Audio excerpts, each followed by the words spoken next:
បាទសូមគោរពនឹងជម្រាបសួរពុកម៉ែបងប្អូនទាំងអស់គ្នាខ្ញុំសូមដោះស្រាយយកទៅបទសារព័ត៌មានមួយរសៀលថ្ងៃទី1មានបេក្ខជនមានបញ្ហាសុខភាពនៅក្នុងអំឡុងដំណើរសម្លេនៃការប្រឡងបាក់ឌុបនៅរសៀលថ្ងៃទី1នេះមានបេក្ខជនមកពីបណ្ដាខេត្តមួយចំនួនដែលមានបញ្ហាសុខភាពនៅក្នុងដំណើរសម្លេនៃការប្រឡងសញ្ញាបត្រមធ្យមសិក្សាទុតិយភូមិសម័យប្រឡង10សីហាឆ្នាំ2026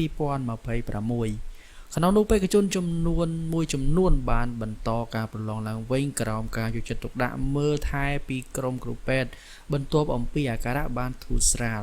ក្រសួងអប់រំយុវជននិងកីឡាជំរុញលើកទឹកចិត្តឲ្យបេក្ខជនទាំងអស់ត្រូវតែថែទាំសុខភាពឲ្យបានល្អសម្រាប់និងបរិភោគអាហារឲ្យបានគ្រប់គ្រាន់ប្រកបទៅដោយអនាម័យដើម្បីទទួលបានលទ្ធផលល្អប្រសើរនៅក្នុងការប្រឡង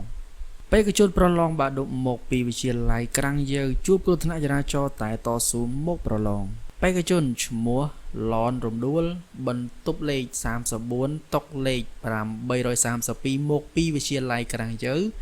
ហើយប្រឡងនៅមណ្ឌលហ៊ុនសែនសាអាងបានជួបគ្រោះថ្នាក់ចរាចរណ៍ប៉ុន្តែក្រុមគ្រូពេទ្យប្រចាំការនៅមណ្ឌលបានយកចិត្តទុកដាក់និងលាងរបួសដាក់សេរ៉ូមរួចអនុញ្ញាតឲ្យចូលបន្ទប់ប្រឡងដោយបដូរតុមកចិត្តបង្អួចនិងរក្សាលេខតុនៅដដែលបើអញ្ចឹងមករយៈថ្ងៃទី1នេះឃើញថាមានបញ្ហាបងប្អូនដែលគាត់មានទៅលើបញ្ហាគ្រោះថ្នាក់ឯតាមផ្លូវពេលដែលជិះត្រូវប្រឡងនឹងហើយខ្លះទៀតមានបញ្ហាសុខភាពក្នុងពេលប្រឡងបើអញ្ចឹងសូមបងប្អូនទាំងអស់គ្នាកុំមានការភ័យស្លន់ស្លោនឹងយើងធ្វើធម្មតានឹងហើយយើងខំសន្សំចំណេះវិជ្ជាតាំងពីដើមឆ្នាំឥឡូវនេះមកបញ្ចេញអញ្ចឹងយើងកុំមានការភ័យទៅលើចំណុចទាំងអស់ហ្នឹងយើងធ្វើតាមស្រួលកាលណាយើងភ័យមេរៀនដែលយើងខំទិញតែប៉ុន្មាននោះវាអាចនឹងរសាត់បាត់ទៅ